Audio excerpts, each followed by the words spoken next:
Hello listeners, this is Konrad here. In this episode you will hear me say that the next Berlin election will cost the state 93 million euros. That is incorrect. The correct figure is 39 million euros.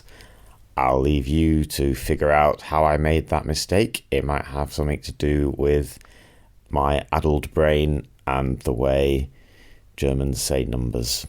Okay. On with the show. Another glorious day for the German capital as Berlin becomes the first ever German state forced to retake its elections due to being fuck-up central. So, we might have a new mayor in the spring. Then, Megan and Konrad are joined by the brilliant Heather, manager of a refugee centre in Berlin. Rules, deportations, and who are the preferred refugees. Drinks, please.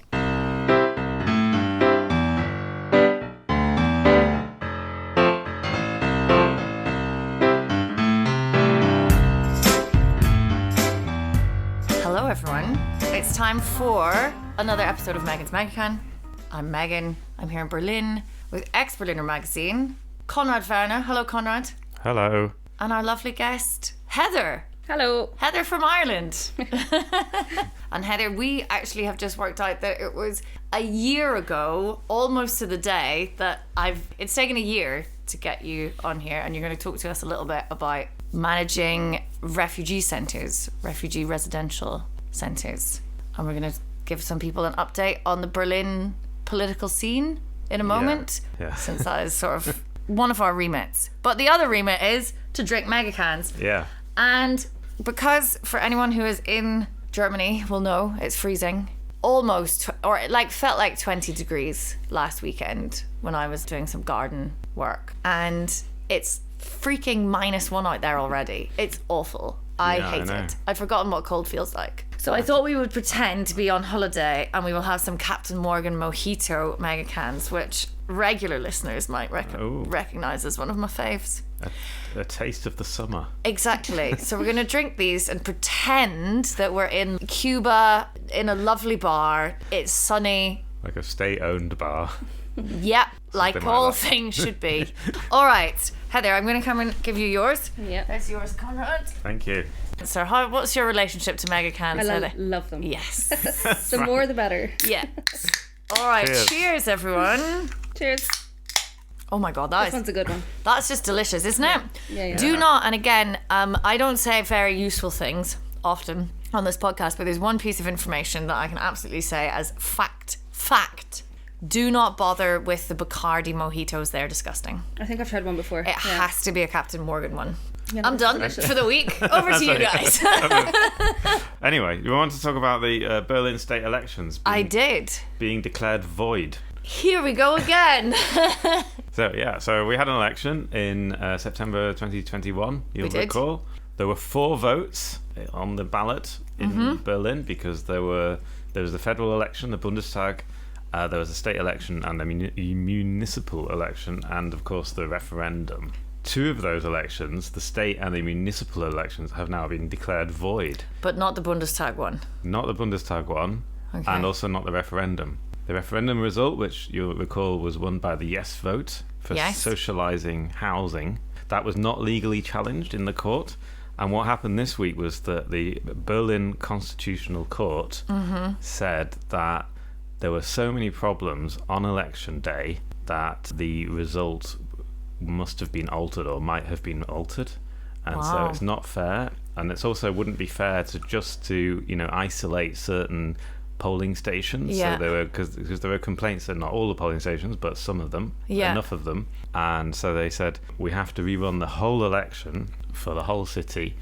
And also, it's quite interesting, all the same candidates have to be on the ballot. Yeah, because I think we had my friend and colleague Michael on, who stood in the election. He was like, humming and hawing, maybe I will, maybe I won't. No, he's like, oh, I have to, apparently. Like, there's no... Yeah. And okay. And that is going to be fun because some candidates have actually moved to different parties and some have left their parties. What? Yeah. So they're a little anomaly because do they have to run? Do they have to go back to their original party? Well, they have to be on the.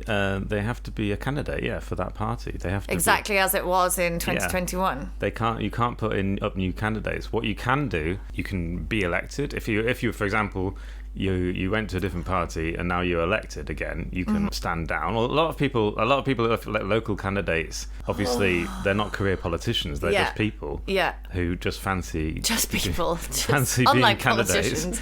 So a lot of them might have just got a different job, and now they're like, well, I'm not really planned for this, but I've got a different life now. It was over a year ago. You told me you didn't want me. So now That's but wild. they have to stand again, and if they don't want to take the office, then they can refuse, and then the party can put up someone else to replace them. That's what could happen. But there's only a few cases where that's going to be. But yeah, that's the rule anyway, that you can't. Do you want a little rerun of all the things that went wrong? We did discuss it once, but ballot papers running out. Ballot papers being big queues, was there? Big queues. Well, yeah, there were some polling stations that got the wrong ballot papers, so they got all the wrong candidates were on the Class. ballot, and then they couldn't get the new ballot papers because marathon was in the way. Yeah, do we have to run the marathon again? Like, is that the get that going? No, luckily, I think that would be a bad idea. Probably. And then there were stories about people hastily photocopying ballot papers.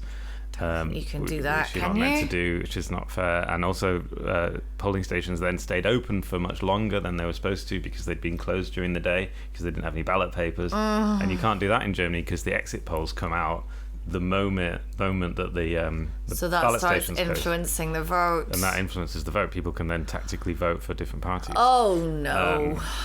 Yeah. Right. So we're running it again. And do we have a date? No. Well, it has to be within 90 days. So they're Of now? From now, yeah. So it'll probably be in February. They're talking about February. Jesus. And the federal election may also have to be repeated, but only in 431 polling stations in Berlin. No. But Sorry, I mean, the people having to organise this, I just want to die for them. And I understand that someone obviously, like, there were fuck ups and everything, but just looking down this to-do list, like, oh, Jesus, no. yeah, and but with the federal election, they made a different decision, and it wasn't in a court, but the Bundestag itself made the decision. Only the Bundestag can decide when Bundestag elections are. So that's why that wasn't part of this court decision.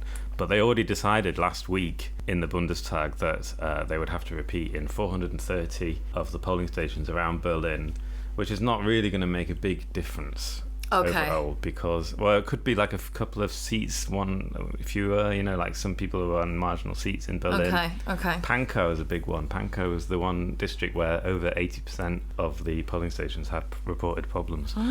So oh dear. The candidates for Pankow might change, but it probably won't. But the thing is, they won't repeat that election until much later. They may, because that will go to the Constitutional Court, because the CDU and the AfD are appealing against the Bundestag's decision on the grounds that because they obviously want more. They want the more run it again because they did shit right. So this does mean that we might have the chance in Berlin to change our mayor, which I think would be nice.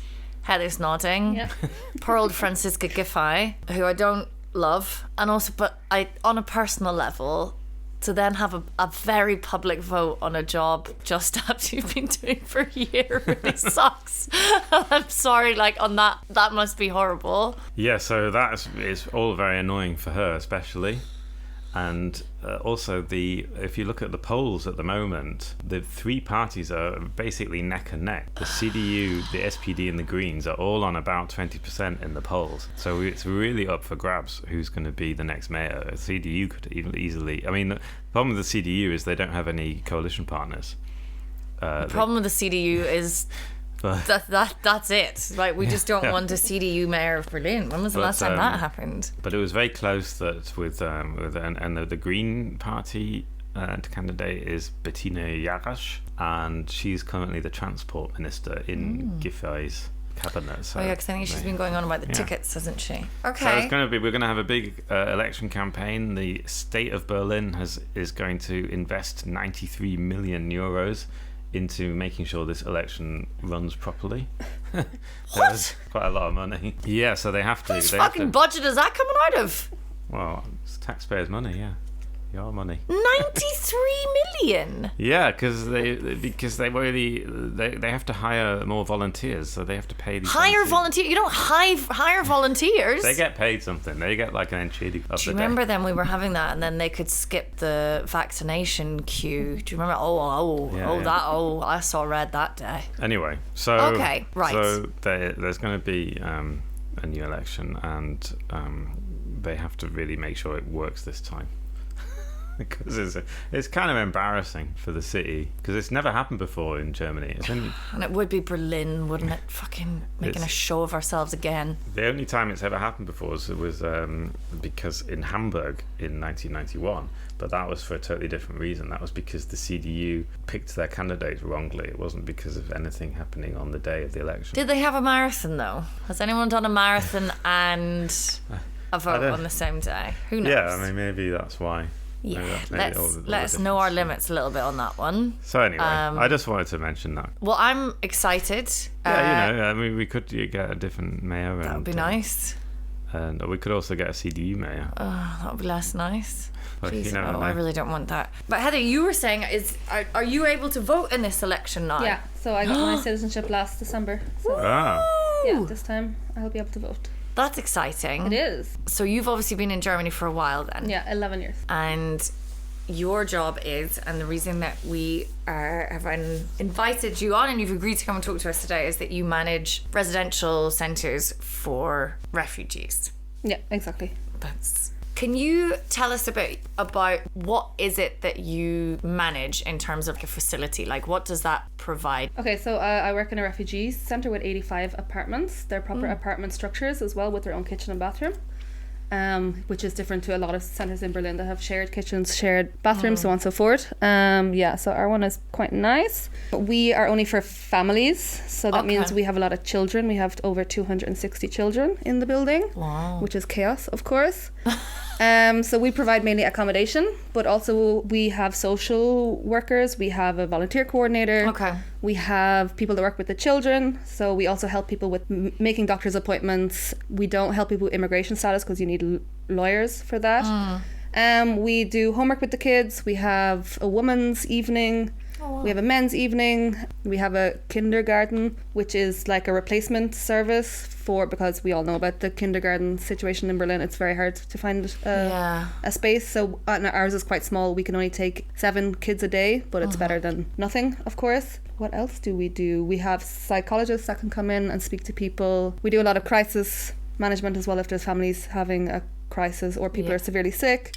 We have a lot of people, because of our apartment structures, we have a lot of people with disabilities. And we have a lot of people who are quite ill. So cancer, so on and so forth. Yeah. So then we help them with getting Pflegedienst in or just getting their basic medical care taken care of. And how many residents do you have altogether? Right now we have 420. We had to take in more because of the amount of refugees coming to Berlin. Every refugee centre was asked to take on a certain percentage more. Okay, so what does that mean? They have to budge up a bit, bunk up? Yeah, what does that mean in terms of... In some centres it means putting in bunk beds instead of beds. In our place, because the building can only take a certain amount of people, we only had to take in 15 more people. But we had a few extra apartments. So for us, it doesn't mean that much. It just means that there's more people in the building, of course. It also means a higher workload for us as well. Okay. Yeah. And when you say there are apartment structures, does that mean they have a bedroom and like a living space, or each? No. No. So an apartment for 3 is a 1-room apartment with a separate kitchen and bathroom, and in this 1 room is everything then. Okay. So we have apartments for 3, 5 and 6. 5 for 5 people, you get 2 rooms, and then for 6 plus, you get 3 rooms. Okay. Yeah. Okay. But it's basically just a big bedroom and then a kitchen. Yeah. But and then in the 2 and 3, then you've got the 2 separate rooms, but there's 5 or 6 people. And it's mainly families, so that means it's only families. Only families. Yeah, yeah. So it's 2 parents and a couple of kids. Exactly. Usually, yeah. Yeah, so space is a bit tight as well. Yeah. And then, so on each floor there's about 85 people as well. So it's not the quietest place in the world. Good God. Yeah. And how long do people stay in these apartments? It depends. So this centre has been open since 2019, and there's been some families who have been there from the start. Some people stay. Yeah, people usually stay around. The minimum is 3 months. Okay. People usually move out because they found their own place, Okay. or they wanted to move to a different centre because their family is there. Obviously, there has to be space in that centre too. Or then other things like deportation, so on and so forth. Then the apartment would free up then as well, of course. Yeah, And- but mainly it's when people find their own apartment. Okay. And where are the people from that normally? Right now we have a lot of Afghanis. I think we're over 50% Afghanis. We have a lot of the Russian bloc now as well, a lot of Moldova. We're getting a lot of people from Georgia right now. Yeah, but we have some people from Iraq, Syrians. Yeah, it's a mixed bag. And do you know how they got here? Yeah, some no. Okay. We kind of let people tell us what they want to tell us, what they want to tell us. We don't really pressure people into. People that work in the social team would know that more because they have closer contact to the. And you say that people usually leave to get their own apartments. Exactly. So this would be then something they're working. They can get like a normal. Or like, they have VBS, Okay. and then they can get an apartment through that. Or there's also a program called Wohnungen für Flüchtlinge, apartments for refugees. You can put certain families on the list if they have a certain reason to be on this Okay. list, and then the Senate will actually find an apartment for them. Yeah. But considering we have a huge housing crisis in Berlin, that can't be. But anyway, that's a. I was talking to them the other day, and they said there's a 4-year waiting list. Fuck. Yeah. Jesus. Yeah. Fucking hell. Yeah, this year we've seen less people moving out because of the situation right now, but the years before people used to steadily move out. We had more people moving out this year because they moved into a different centre. It's called a GU3, which is the next step. Okay. And in a GU3 there's only one employee, one social team, one management, a housemeister. So to move into there, you're supposed to be as independent as physically possible. Okay, so that was going to be my next question. At what stage in the kind of process of integrating, I guess, is the point, or getting all the things that people might want if they want to stay in Germany, so right to work in a flat and stuff, are the people that you have in your centre? It's also a very mixed bag. So for a GU2, you should have... What is GU? So there's Erstaufnahme. When you first arrive in Germany, you get put in there for a while until they can find you a centre to go into. Okay, and then you should theoretically go to a GU1 because they have more employees there. What does GU? Gemeinschaftsunterkunft. Right, okay. 1. So, community centre or whatever. Right. Yeah. Level 1. And they have a lot Okay. more employees. All right. And they can really sit down with people, take some time, explain how everything works, how to set up a bank account, so on and so forth. And are all these people asylum seekers, or have they already got their papers? Mixed as well. There's a mix. So Yeah. it's like, a lot of people are waiting. A lot on of people are decision. waiting. Yeah. And it takes about a year to get a decision, doesn't it, Yeah. for asylum? Yeah. Yeah. So and a lot of people have already got their asylum. Exactly. And they're looking for a place to live or Yeah. looking for work or something. And a lot of people have been, or some people have been rejected, and they're appealing, or so on and so forth. So it is a very mixed bag. And so then it goes to step 1. You're in step 2. We're which in is then in step 2, which is you should be able to speak enough German that you can make your own appointments. You know how the system here slightly works. Okay. You can maybe go to the school yourself and register your own child. Okay. All right. But the way that things are right now, it's not how it works. Berlin is so overwhelmed right now that whenever we put an apartment up that it's free, they'll just send us anybody, and we don't have enough Regardless staff, of what their status is or when they arrive. So we just got Okay. a family who've been in Germany for 3 days, which is obviously fine, but we don't have the staff that can sit down with them in their own language and tell them everything. So you've got 420 residents. Yeah. How many? How big is your staff? We're 12, 12. So there's and they're not not that all many. they're not all full time as well. Okay. And what is your? That's not a lot of people. Oh, wow. We And actually you work used for to be a private company, right? Yeah, we used to be 22, but the Berlin Senate decided that we didn't need so much staff and cut us in half. Yeah, so we've been They struggling. have to pay for running the election again, Heather. That Right. €93 is going to have to come from somewhere. Yeah, What do you do all day? What's your day like? it's very hard to describe because every day is of course different. What's your job? It's mainly making sure that the residents are doing okay, the staff are doing okay, the building is in a livable condition. So right now we're trying to do kitchen renovations, which has been very, very slow. So I'm managing all the kitchen renovations with like the staff members or the handwerker that are coming in. So you've got to phone all the handwerker and say, we need a new sink. But also through 3 different levels because everybody has to sign off on it as well. So Three there's a lot of bureaucracy. Right. Exactly. Yeah. There's a lot of red tape to jump through. Okay. Then basically overseeing that, we have our open hours for the residents. We have them 2 times a day for 3 hours, so then they can come to us and ask us things or go to the social team and get their problems solved, hopefully. What kind of things do they ask you? Depends. Somebody today asked me if they can have an aquarium. And can they? They can not, unfortunately. No. Why can't they have an aquarium? Because there's no pets allowed. Even fish? Even fish. Mind you, there's 85 people on the floor. You add animals into that, and if half of those, more than half of those are children, I'm just imagining, because I'm sort of trying to, and obviously it's difficult because people are adults and they have much more agency, but a school of 460 people. 420. 420. The staff of 12, that's Yeah. a lot.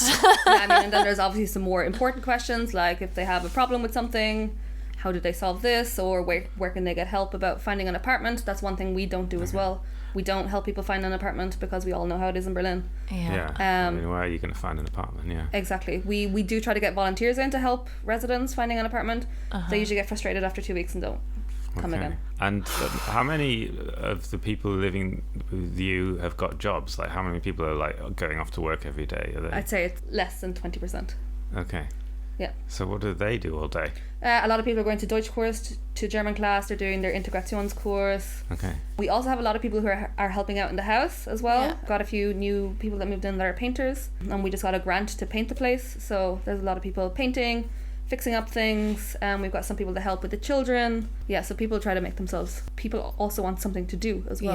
Yeah. Also, there's a lot of kids involved as well. So usually the moms are at home taking care of the kids, or the dads then when the moms are in German course. There's a lot of appointments they have to go to as well. We have a lot of people who are unwell, so they're going to a lot of appointments or recovering. And what kind of rules do you have? I know it's you work for a private company, but it's effectively a public institution, isn't Exactly. it? So they have all these rules like Feuerschutz. And no aquariums. And no aquariums, and like, it's We don't set the rules ourselves. We are given Yeah. the rules. Some of the rules that we just talked about is no pets. We did get an exception about a dog from Ukraine okay. because it's a refugee dog. And Right. then when that got around, we also have a Syrian family who have a refugee dog as well. So then we were able Yeah. to I bring really this like dog this in refugee too. dog idea. Yeah. That's so cute. So now everybody's coming to us and asking us if they can have a dog, and we're like, you have to prove that it's a refugee dog. This is brilliant. I hope that everyone gets a refugee pet. Yeah. How can you prove it's a refugee dog? You have to prove that it came with you Okay. on the journey, and then yeah. And then you're allowed to keep it. Yeah, because we had to get special allowance from the people above us. Okay. Yeah, and then when they said yes for the Ukrainian dog, I was like, okay, then it has to be the same for the Syrian dog. Absolutely. Yeah. Other rules are no candles allowed. This is a very random one. Nobody's allowed No, candles. if I'm thinking of that many kids in a building, I'm like, absolutely no candles, no nothing. Jesus Christ. We have visiting rules. People can only visit from 8 till 10. Nobody can sleep over. We can get people allowed to sleep over if there's an exceptional situation, of course. Somebody's ill, or people are visiting from a different country and they haven't seen each other in a while. Yeah. We also need proof of this as well, of course. We also have to do room checks every month, where we go in and look around and see if everything's fine in there. Really? Yeah. Yeah. That's quite a lot of How does that? It can't be a nice feeling just walking into someone's room to check things. I mean, Yeah.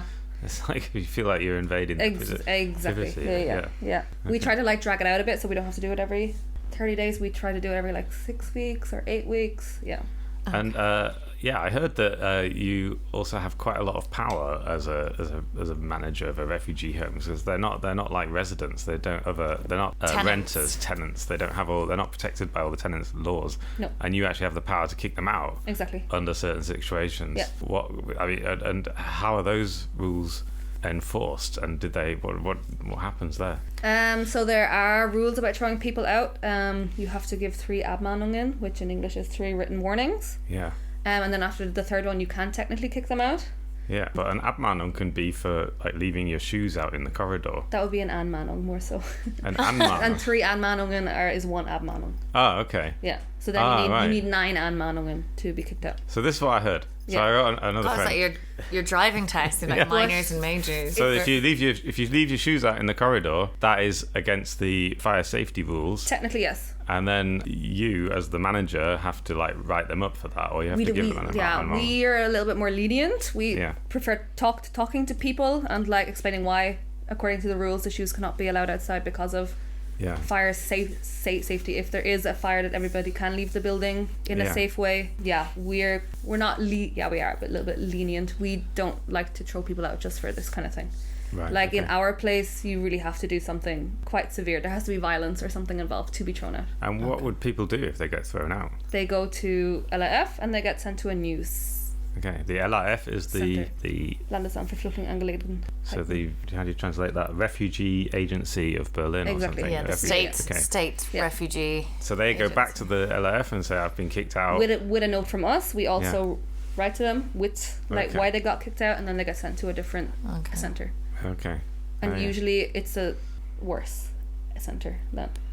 Worse in what way? It's not as nice. So are there different, in addition to the services that each kind of grade or like level is supposed to provide, are there ones that are more... There are not prestigious, but like nicer and... Yeah, of course. Nicer buildings, nicer... Yeah. And is that just kind of luck of the draw? Absolute luck of the draw. But we have a lot of people that live in our place. Yeah, and then they try to get their families in as well. Yeah. So then we have a lot of families extended that are in our place as well. But presumably most people, because and I can understand why you have to have the rules and stuff in place, because with that many people in a building you have to have like safety as thing. And if my teacher's side coming out now, if we don't have any rules, there will just be chaos and people will get hurt. It's also not an ideal situation for, like, you want to have your own agency and be able to do what you want in your apartment and have an aquarium, and if your shoes are wet, maybe leave them on the doorstep. Presumably most people then want to get their own apartment. Do they then also want to go to the stage 3, or is it just more... it's quite a contentious issue with us right now, because we just had 11 families that did move out into a stage 3 place, and we offered it to some other families. They didn't want to. They wanted to stay with us because they know everybody. It's a safe space. They have their community there. They have their family there. But there was families that didn't move out, and then there was other families who felt like they were rejected because they didn't get to move out. But at the end of the day, we try to explain to them it's not our decision. We recommend people, and then they get picked at random to move out. So that's quite a... It must be topical issue as well to think about. And like you said, people volunteer, and I can understand that even to come and try and look for an apartment on somebody else's behalf, you get so frustrated within such a short period of time. Even trying to find your own apartment, sort of doing a bit of that myself thing. I'm like 2 pages of IMO Scout, and I just want to lie down in a darkened room and never get up. But on top of trying to learn like a language, on top of whatever maybe trauma that you've had to go through, just this hellish German paperwork, I must imagine, to get your immigration status kind of sorted. So deportations. Have you had a lot of deportations? What happens? God. What happens? Usually, unfortunately, they come in the middle of the night, which is actually illegal. Jesus Christ. They being the police. How many cops come? They usually come with 2 or 3 cars. Also with a doctor as well. Right. So that they can check if the person says that they're not healthy enough to travel, so that they can check on the spot if the person is or is not healthy enough to travel. A doctor makes a check of that in the middle of the night? If the person claims that they're not well enough, then they have to go by our security as well. We have security on the door. They have to have the right paperwork. And if they have the right paperwork, the security has to bring them to the apartment, they knock. They can only deport if the entire family is there. They're not legally allowed to deport if one person isn't there. However, I have experienced deportations where they have deported the father and the kids, and the mom was not in the room at the time, and the mom was left here. Oh my with God. a note that if she wanted to come, she should call them, and they'll take her as well. And so the police come and they just do they handcuff them? Do they wait? They wake them up? Usually not. No. But they are woken up in the middle of the night. Yeah. Okay. Which is technically illegal. Our last deportation was at 6 a.m. So 6 a.m. is legal. Okay. Yeah. Yeah. They do that because they want to make sure they're in. They're there. Yeah. And do they then they take them straight to the plane? And where do they get flown to? It depends where they're being deported to. You don't also get deported to the country where you're from. Sometimes you get deported to a country and then you're taken there by bus to somewhere else, or you wait there for a while and then. Okay. Yeah. So often they get deported to the country because of the Dublin Agreement. They have to get deported to the country where they first registered, I thought. Yeah, we haven't had a lot of experience with Dublin. Okay. Yeah, So because what is usually, Dublin? Is this the EU thing where if you arrive in a country, then that country is responsible for you? Yeah. You have to stay there, and that was the thing that Angela Merkel kind of waived in Sort of. 2015-ish. Was Yeah. that the sort of thing where she was like, you can come to Germany, and everyone was like, Yeah. you're terrible, Angela Merkel. How dare you put the Christian in Christian Democratic Union? We're going to revitalize the far right. Well, the Dublin Agreement was really good for Germany, right? Because Germany doesn't have any external borders in the EU, so it's all just like Denmark, all those Danes flooding in, please. no, because it's like Greece and Italy are Yeah. the countries where they all first arrive. So they were like, well, so that means they all have to come here, like that was the thing. Yeah. So I understood that when they do deportations, that they get deported to the country where they first registered. But we no, usually not have a lot of necessarily. deportations to Moldova and Georgia. Because they're considered safe countries of origin, right? Exactly. Yeah, it's very rare that we have any other Okay. deportations. So they're just Okay. not. Yeah. This is so what.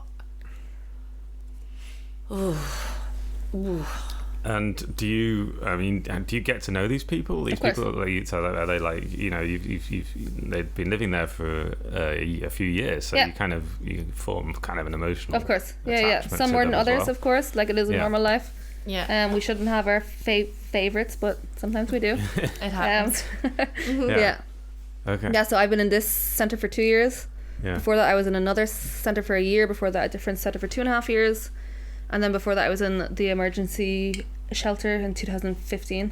Mm-hmm. So I'm also always changing. But you do form connections with people as well. And sometimes they get deported or they get sent to a different centre, or Okay. obviously when they move out, you're really happy for them and they're really happy too, and you get Yeah. invited for coffee and dinner and so on and so forth. Do deported people ever come back? Yep. Yeah. Yeah. I've seen some families again and again. Yeah. So It's like, oh, hello. so You're they back. get so they get Still deported. have your stuff in the cellar. Do they? Do you still keep their stuff? We have to keep their stuff for 6 Okay. months. Oh Yeah. wow. Yeah. So like a whole family would get deported to Moldova, And then they're back. and then they're back and how do Hopefully they, with a dog this time. We brought our aquarium. Get our stuff out of the cellar.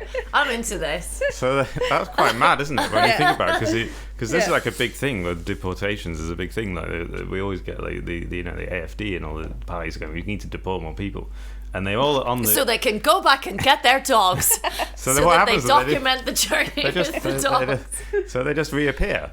And how do they? So they just get on a bus and come Yeah. back, and then or whatever, and then Yeah. and then they're like, I mean, and then they come back straight to you. Or I do mean, they register? get then sent to their appointment, and then Okay. they ask They if said, there's any "Oh." free space in this place, and if there is, And they say, "We've still got our stuff in that cellar. Can we come back there?" yeah, Okay. okay. yeah, That's interesting, isn't it? yeah. And then it all starts again. Then they can apply Exactly. for asylum again, and then they Yeah. sort of get at least a year. The waiting and then- process, Yeah, and okay. yeah. Right. And That's quite interesting. to then just like, what is it like for you working in this area that you've obviously done for quite a while now? And Yeah. what are the sort of, I guess maybe the what do you like about it, and then also where is it not working, and what would you like general, because even if you work for a private company, it's like publicly funded, presumably. Like they're taking up the work of the Senate, basically. What would you like people to know about what it's like to work in that field? Because it's a politically contentious field, obviously. Yeah. Well, I mean, there's many good things. Every day is different, of course. Some days are extremely stressful and some days are really chill. We get to meet very interesting people, get to form connections with really interesting people, get to hear about many different lives and experiences. Stories must be incredible. Yeah, of course. We also have some hilarious times as well, like the things that happen you wouldn't even believe at times. We are under a lot of stress, especially when half of your staff gets taken away. People in this field are also paid terribly as well. There's a high burnout rate as well. So I've been in the field since 2015, 7 years now, and tired.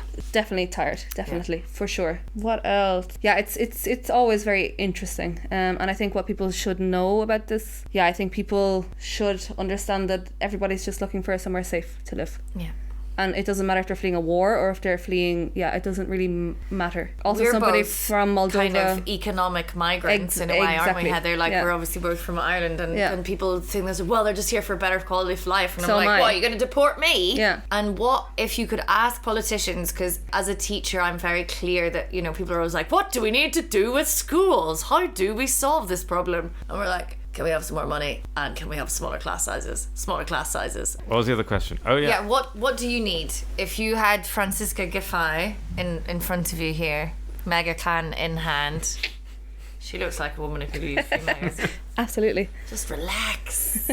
Let that hair just sit naturally, Franziska. Sorry. What I would say is we need to start investing more in quality as well, because right now the quality is suffering, and we need more staff, we need more translators, more time with people, and we can only do that if we have more staff, which means more money as well. And how did you get into this? How did you get this job? So I studied international development. So it was kind of in what I studied, and then when I actually moved to Berlin in October 2015, and I started as a volunteer. Where were you volunteering? In a emergency shelter in Glockenturmstraße. And I came as a volunteer, and then I was hired the following day. You were hired by the company. I did know this story. Yeah, because they were like screaming out for staff. They needed anyone. Okay. Yes, and I started off making beds, putting duvet covers on duvets. And now you're the manager of this whole home. I worked my way up. But it must be quite unusual, like not being a German, to do that job, isn't it? I mean, I think it's more unusual to be a German and do that job, because in our centre, do we have one German? I think the rest are half Germans, or in our team we have Serbians, a few people from Palestine, Iran, Irish, me, Russians, Tajikistan. Yeah, so we're quite a mixed bag. Actually, we've got 2 Germans. Okay. Yeah, so it tends to be quite multiculti as well, which is also nice in the team. Okay. Too. It means we also have the languages, first of all. Yeah. Hopefully, but it also means that the team is quite diverse as well. Okay. Yeah.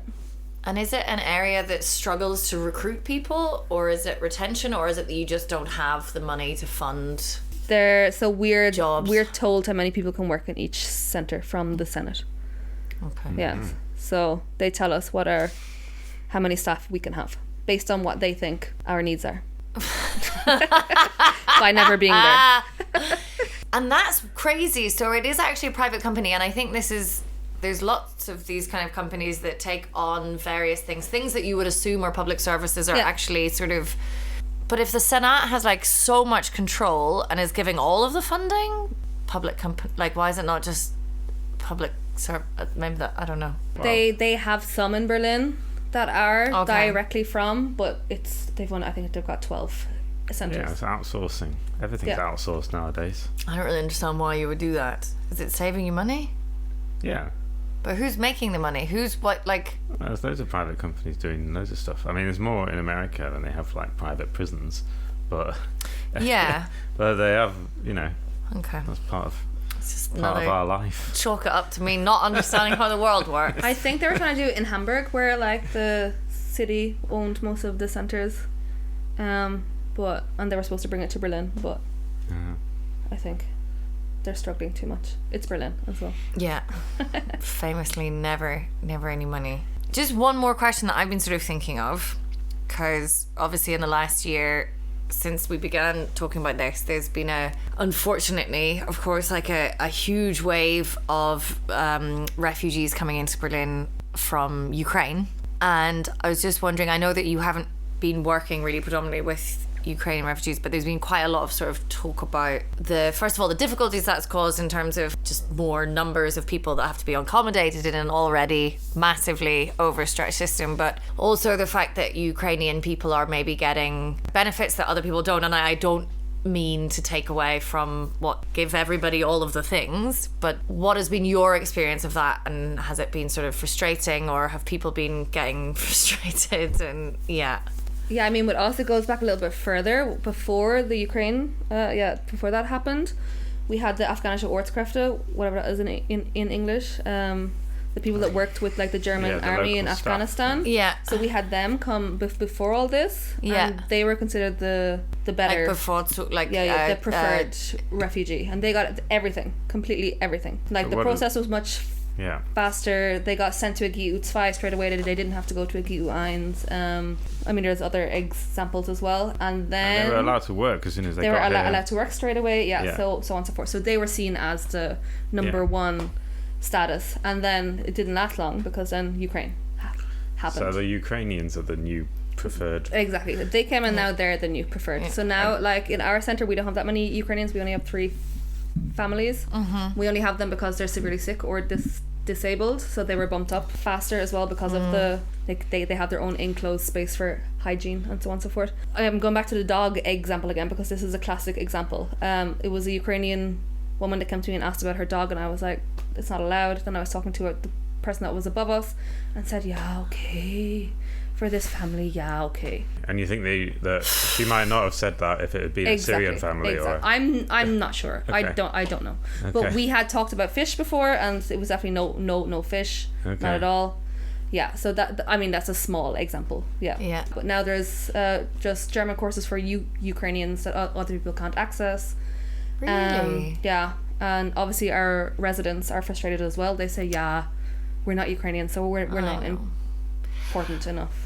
And do you think, like, to me it must be frustrating, not because you don't want to be like Ukrainians should suffer just as much as everyone else, obviously, but you see what can happen when money and political goodwill is thrown at a problem. Exactly. And you're like, oh shit. I don't understand why everybody can't be treated this way. The way that Ukrainians are being treated is great. It's fantastic. But then please do it for everyone.